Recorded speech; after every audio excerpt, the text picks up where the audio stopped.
Bike hospital চ্যানেলে সবাইকে স্বাগতম। আমি বিধান মাহাতো, তোমরা দেখছো বাইক হসপিটাল। এটা হুন্ডা জিকে 200 মানে হুন্ডা কোম্পানির ওয়াটার পাম্প বা জল পাম্প। এটা সমস্যা হচ্ছে আমাদের স্টার্ট হচ্ছে না। তো আমাদের কী কারণে স্টার্ট হচ্ছে না, সবার প্রথম চেক করবো কারেন্টটা, তারপরে প্লাগটা, তারপর আমরা তেল লাইনটা দেখবো তেল আসছে ঠিকঠাক আসছে কিনা, মানে কী কারণে আমাদের স্টার্ট হচ্ছে না এই জিনিসটা আমরা দেখবো। তো সবার প্রথম আমরা প্লাগটা খুলে কারেন্টটা চেক করছি। প্লাগ ডুবেটা সিস্টেম আছে, অনেক সময় দেখো একটা স্ক্রু মতো আছে, ওইটা আমরা বাঁধি থেকে ঘুরাবো, এটা সম্পূর্ণ ঢিলাবো, তারপরে অটোমেটিক আমরা তারটা ঝাঁকান যাবে, মানে টুপিটা থেকে তারটা অটোমেটিক ঝাঁকান যাবে। যদি আমরা মোচড়াই খুলে দিই তাহলে কী হবে, কিন্তু এই জায়গাটা টুনাইন যাবে। তো এটা হুন্ডা জিকে 200 যতগুলো প্লাগ টুপি আছে কি এই সিস্টেমে আছে, সম্পূর্ণ ভিতর থেকে স্ক্রুড্রাইভার দিয়ে খুলতে হবে, ঢিলা করতে হবে, তারপর অটোমেটিক তার টানলি তারটা ঝাঁকান যাবে। এবার প্লাগটা খুলছি। তো দাদা ভাই দেখো আমরা প্লাগটা খুলেছি, আমরা প্লাগ রেঞ্জ ব্যবহার করবো এইভাবে, প্লাগ রেঞ্জ এই টাইপের প্লাগ রেঞ্জ ব্যবহার করবো। কেন আমাদের যদি আমরা হিরো হন্ডা প্লাগ খুলবে নাই, এটা মেশিনের জন্য সম্পূর্ণ আলাদা প্লাগ রেঞ্জ হয়। তো আমরা এটা দিয়ে খুললাম। দেখো আমি প্লাগটা খুলেছি, দেখো প্লাগটা কী অবস্থা, দেখো পুরো কালো হয়ে আছে। আশা করি প্লাগটা মানে শর্ট হয়ে গেছে, মানে পুরো কার্বন হয়ে গেছিলো এবং চোখ দিয়ে হয়তো অনেকবার ট্রাই করেছি, এই কারণে জন্য প্লাগটা পুরো সম্পূর্ণ কালো হয়ে গেছে। তো আমি সবার প্রথম আমি কারেন্ট চেক করবো, তারপর আমি প্লাগটা চেক করবো। তো আমি প্লাগ টুপি দেখো সবার প্রথম খুলছি, আমি স্ক্রুড্রাইভার করছি এইভাবে, আমরা এই ধালা ঘুরে দেবো, তাহলে প্লাগ টুপি এইভাবে ঘুরে যাবে। এবার আমরা এটা ঝাঁকিয়ে দেবো, বাস হয়ে গেল। এবার আমরা কারেন্ট চেক করবো। তো কারেন্ট যখন আমরা কারেন্ট চেক করবো সবার প্রথম আমরা লক্ষ্য করবো যেমন সুইচটা যেমন দেখো কিন্তু অফ অন সিস্টেম আছে, উপরে অন নিচে অফ, এই সুইচটা দেখবো যেমন অন থাকে। যদি অফ থাকে তাহলে কিন্তু কারেন্ট বেরোবে না। অনেক সময় কি হয়, যদি এটা খারাপ থাকে তাহলে ওটা ঠিকঠাক কাজ করে না, যদি ভালো থাকে কিন্তু মানে এটা আমাদেরকে অন রাখতে হবে। অন রাখার পর আমরা মানে এবার টানবো এবং আমরা কারেন্টটা চেক কেন। তো দেখো আমাদের কারেন্ট আসছে, মানে কারেন্টের কোনো ফল্ট নাই। আমাদের সমস্যা হচ্ছে মেশিনটা না স্টার্ট হওয়ার কারণ এটাই যে আমাদের প্লাগ শর্ট আছে, কিংবা হয়তো আমাদের টাঙ্কি থেকে ঠিকঠাক মানে কেরাসিন বা পেট্রোল আসছে না, এই জন্য আমাদের সমস্যা হচ্ছে, বা আমাদের কোনো কার্বোরেটরে কোনো ময়লা জমে গেছে। তো সবার প্রথম আমরা প্লাগটা পরিষ্কার করছি, তারপর আমরা প্লাগটা টেস্ট করবো। কীভাবে টেস্ট করবো আমি দেখাচ্ছি। প্লাগ টুপিটা লাগাবো, তারপর আমরা প্লাগটা এই টুপির মধ্যে প্লাগ লাগাবো, তারপরে বডি টাচ করে আমরা প্লাগটা চেক করবো যে প্লাগটা শর্ট আছে কি ভালো আছে। টুপির মধ্যে প্লাগটা লাগাচ্ছি, এবার আমরা এভাবে বডিতে রাখবো। টানো। তো দাদা ভাই দেখো আমাদের কিন্তু কারেন্ট আসছে, ঠিক আছে। তো আমাদের কিন্তু প্লাগে কারেন্ট আসছে, মানে আমাদের প্লাগ ঠিক আছে। যদি আমাদের প্লাগ ডিস্টার্ব থাকতো তাহলে কিন্তু প্লাগটাই মাঝখানে কারেন্ট আসতো না, সাইডে কারেন্ট আসতো, মানে সম্পূর্ণ বডিতে টাচ করতে হবে, তারপর আমাদের কারেন্টটা চেক করতে হবে। তো আমাদের প্লাগ ঠিক আছে, মানে আমাদের প্লাগ ওকে আছে। এবার আমরা তেল লাইন চেক করবো এবং কার্বোরেটর চেক। তো আমাদের কার্বোরেটর আমরা খুলেছি, আমাদের এই বোধ কার্বোরেটর খোলা আছে। এই মেশিনের একটাই জেড পিন থাকে, তো আমরা জেড পিনটা বাইর করেছি। তো এটাতে খুব একটা ময়লা ছিল না, হালকা হালকা ময়লা আছে। আর আমাদের যে প্যাকিংগুলো আছে, আমাদের প্যাকিংগুলো চেঞ্জ করে দেবো। দেখো প্যাকিংগুলো সব খুলতে ছিঁড়ে গেছে, মানে এটা কাগজের প্যাকিং তো ওই জন্য কাটি গেছে। আমরা প্যাকিংগুলো চেঞ্জ করবো এবং তেল লাইনটা চেক করব। তো দেখো আমাদের টাঙ্কির থেকে তেল আসছে, এটা খুব প্রেসার আসবে না, এইভাবেই আসবে। কেন তাহলে তেল লাইনের প্রবলেম নাই, তেলও আমাদের ঠিক আসছে। এবং আমাদের কার্বোরেটরে কিছু ময়লা থাকার জন্য আমাদের সমস্যা দেখা দিচ্ছিলো। আমরা কার্বোরেটর সম্পূর্ণ পরিষ্কার করব, তারপর ফিটিং করব, তারপরে আমরা স্টার্ট করব। তো দাদাভাই দেখো আমরা কার্বোরেটর ফিটিং করা কমপ্লিট হয়ে গেছে, মানে আমরা কার্বোরেটর পরিষ্কার করে ফিটিং করেছি। এবার আমরা প্যাকিংগুলো নতুন দিব এবং তারপর আমরা কার্বোরেটরটা লাগাবো। দেখো জিকে 200 মানে গ্যাসকিটটা লাগাবো।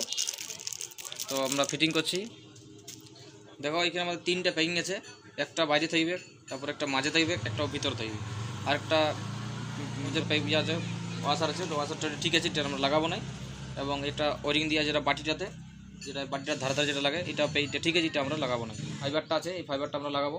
তো এটাকে আমরা গ্রিস ব্যবহার করবো, আঠা ব্যবহার করবো না। কারণ আঠা ব্যবহার করলে অনেক সময় কী হয়, মানে আঠাটা গলিয়ে ভিতরে যে চলে যাওয়ার চান্স থাকতে পারে, ওই জন্য আমরা আঠা ব্যবহার করবো, আমরা গ্রিস দিব। সেটিং হয়ে গেল। এবারে এই যে আমাদের খাঁচা আছে, খাঁচা ভিতর দিকে হবে।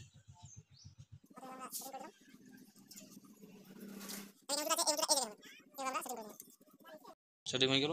এবার আমরা কার্বোরেটরটা সেটিং করবো। তো কার্বোরেটর সেটিং করার প্রথম আমরা যে চোখটা আছে, আমরা এই চোখ যে রডটা আছে, চোখের রডটা আমরা এইভাবে লাগাবো।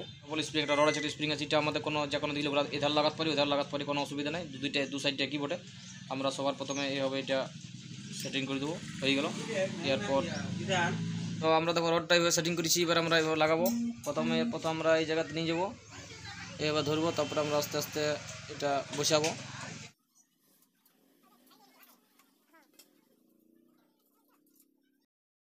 একটা প্যাকিং আছে, প্যাকিংটা দেবো। তো দেখো আমরা এবার এই যে রডটা আছে, যে এক্সেলের রডটা আছে, এটা লাগাবো। এটাতে একটা টাইমিং আছে, আমি দেখাচ্ছি। প্রথম আমরা সেটিং করবো, এটা আস্তে আস্তে যদি আজকাল জোর ঠেলে ঢুকি ভিতরে, আস্তে আস্তে বসাবো। এবার বসে গেলো। এবার আমরা টাইমিং মিলাবো, এবার আমরা ঠেলে নেবো ভিতর দিকে। তারপর আমরা ক্লাস দিয়ে এটা দেখবো যে এটা কোন দিকে ঘুরছে, এটা এদিকে থাকবে, সবসময় এদিকে থাকবে।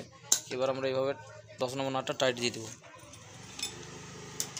টাইট হয়ে গেছে। এবার আমরা যে স্প্রিংটা আছে, স্প্রিংটা আমরা দেখবো কোন জায়গায় ঢিলা হচ্ছে, টাইট হচ্ছে, কোনো দেখছি ঠিক কাজ করে। তো আসলে ঠিক কাজ করছে। আমরা যদি এটা টাইমিং না মিলে লাগাই তাহলে ভিতরে যে গভর্নর পেনিয়ামটা আছে ওটাকে দাবিতে পারবে না এবং ক্যারেং লাগিয়ে যাওয়ার ভয় থাকবে। এই জন্য মেশিনটার প্রবলেম কী হবে, অটোমেটিক স্পিড বাড়িয়ে যাবে, স্পিড কমবে না, এক্সেলটা কোনো কাজেই করবে না। এই কারণের জন্য আমাদের টাইমিং মিলাই ওইটা সেটিং করতে হয়, তাহলে আমাদের কাজটা সাকসেস হয় এবং টিনিয়ে কোনো অসুবিধা হয় নাই এবং আমাদের এক্সেলটা খুব সুন্দর কাজ করে। ভাই আমাদের কার্বোরেটর কমপ্লিট হয়ে গেছে। এবার আমরা যে চোখের যে রডটা আছে, রডের যে রবারটা আছে, রবারটা আমরা এইভাবে লাগাই দিব, বাস হয়ে গেছে। এবার আমরা যে এয়ার ফিল্টারের যে হোস পাইপটা আছে, পাইপটা সর্বপ্রথম লাগাবো। দুটো 10 নম্বর নাট আছে, এটা আমরা কিন্তু সম্পূর্ণ যদি ফুল টাইট দিয়ে দিই, মানে পুরো ঝাড়ি টাইট দিলে ভিতরে ফাইবারটা ফাটি যাবে, কিন্তু হালকার মধ্যে রাখবো আমরা, লিকেজ না করে সেভাবে টাইট দিতে হবে, নয়তো আমাদের ভিতরে ফাইবারটা ভেঙে যাওয়ার ভয় থাকতে পারে। ফিল্টার বক্সটা আছে, ফিল্টার বক্সটা লাগাবো। তো এই জায়গাটা আমাদের মোবিল ঢাল দেবো, কেন আমরা এটা পরিষ্কার করলাম তো মোবিলটা নষ্ট হয়ে গেছিলো এবং ফিল্টারটা খারাপ হয়ে গেছিলো, আমরা নতুন মোবিল ঢালবো। লেভেল আছে, লেভেলের মধ্যে ঢালতে হবে, বেশি ঢাললে সাইডে যখন হেলাবো তখন পড়ে যাওয়ার ভয় থাকতে পারে। তো আমরা ক্যাস্ট্রলের মোবিল ঢালছি, মোবিল ঢালা হয়ে গেছে। এবার আমরা ফিল্টার লাগাবো, তারপর আমরা এটা সেটিং করে ঢাকা দেবো। নাট আছে, নাটটা আমরা লাগাই দেবো। তো আমাদের এদিকে কার্বোরেটর ফিটিং করা কমপ্লিট হয়ে গেছে। এবার আমরা প্লাগটা লাগাবো। প্রথম তেলটা একবার চেক করে দেখে আসছে কি নাই, ঠিক আছে তেল আসছে। এবার আমরা এটা তেল পাইপটা লাগাই দেবো। এবার নিচে একবার চেক করে দেখে নেবো তেল আসছে কি নাই, এটা ঢালবো, ঠিক আছে। নিচে পেট্রোল ঢাললাম, পেট্রোল একবার চেক করে পেট্রোলে স্টার্ট করবো, তারপরে কেরোসিন করে দেবো। তো আমরা সবার প্রথম যে কেরোসিনের আমাদের যেখানে কেরোসিন যে স্টক হয়ে আছে, আমরা কেরোসিনটা বাইর করবো।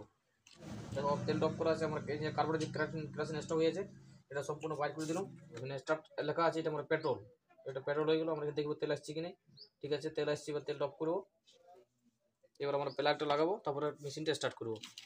তো দেখো দাদা ভাই, আমাদের প্লাগের গ্যাপটা কিন্তু সবসময় এইভাবে থাকবে। আমি দেখাচ্ছি, একটা যেমন আরিবেলেট আমাদের ঢুকে আমাদের থাকে, ইয়ার থেকে যদি বেশি থাকে তাহলে কিন্তু ফটফট আওয়াজ করবে এবং মিসিং প্রবলেম হবে এবং ডিস্টার্ব করবে এবং সাউন্ডটা একটা অন্যরকম সাউন্ড আসবে। লেভেল করবো, একটা আরিবেলের যেমন লেভেল মানে ঠিক যেমন সেটিং হয়, তাহলে এই লেভেলটা ঠিক আছে, মানে এই মাপটা আমাদের ঠিক আছে।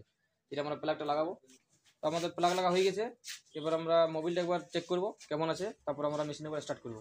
তো আমাদের মেশিন ফিটিং করা কমপ্লিট হয়ে গেছে।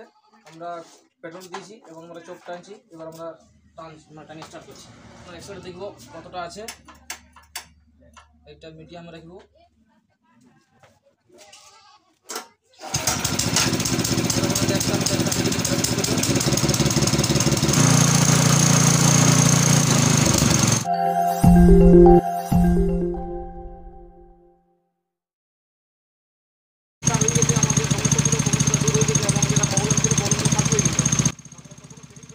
তো দাদা ভাই, আমাদের যে মেশিনের সমস্যা ছিল সম্পূর্ণভাবে সাকসেস হয়ে গেছে। তো ধন্যবাদ দাদা ভাই ভিডিও দেখার জন্য। যদি ভালো লেগে থাকে লাইক এবং শেয়ার করে দিও এবং চ্যানেলটি সাবস্ক্রাইব করে রাখো নিত্য নতুন ভিডিও পাওয়ার জন্য। ধন্যবাদ দাদা ভাই।